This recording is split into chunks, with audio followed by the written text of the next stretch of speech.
Un Nadal émoussé par un début de saison surchargé.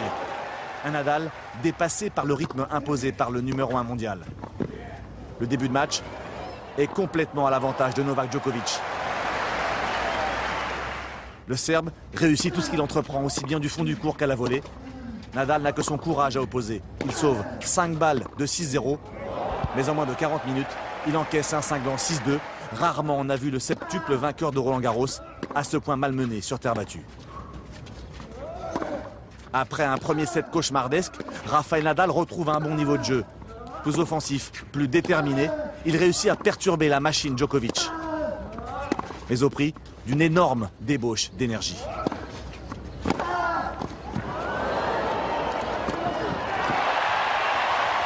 Rafael Nadal mène 4-2. Il semble avoir l'emprise sur le match, mais Novak Djokovic trouve un second souffle.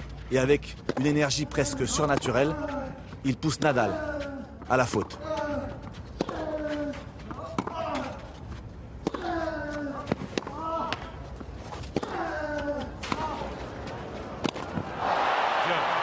Dans le jeu décisif, le numéro 1 mondial fait cavalier seul. Il prend facilement la mesure d'un Nadal trop inconstant.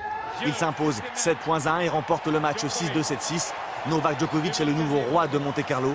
Il met fin au règne sans partage de Rafael Nadal, 8 fois vainqueur de l'épreuve ces 8 dernières années.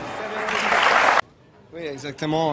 Je parlais avec les gentlemen de Stade 2 et je dis que je ne sais pas si je peux jouer ce tournoi cette semaine, mais à fin, c'est une semaine magnifique, c'est une décision juste pour moi. Je jouais parfaitement aujourd'hui contre Rafa.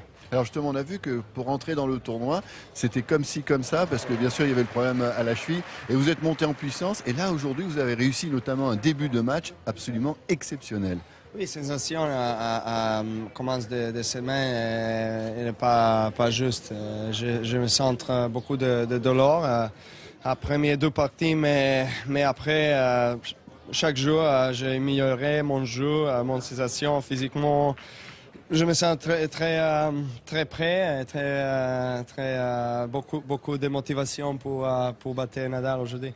Alors on l'a vu, vous étiez tellement heureux. Regardez ce cri de soulagement, ce cri de joie. Vous avez embrassé après la terre monégasque. Vous êtes ici chez vous, devant votre famille, devant vos amis. Et vous aviez envie aussi. C'est aussi pour ça peut-être que vous avez joué, parce que peut-être sur un autre tournoi, vous n'auriez pas pris le risque de jouer. Oui. Et une fois que vous étiez rentré dedans, vous vous dites allez, il faut que j'aille peut-être jusqu'au bout. On va voir comment ça va se passer. Et ça s'est bien passé. Est-ce que ça veut dire que ce joueur-là que l'on voit, que vous revoyez avec ce recul au moment où vous embrassez la terre, eh bien c'est le joueur qui peut gagner Roland-Garros cette année, enfin en ce qui vous concerne? Oui, j'espère.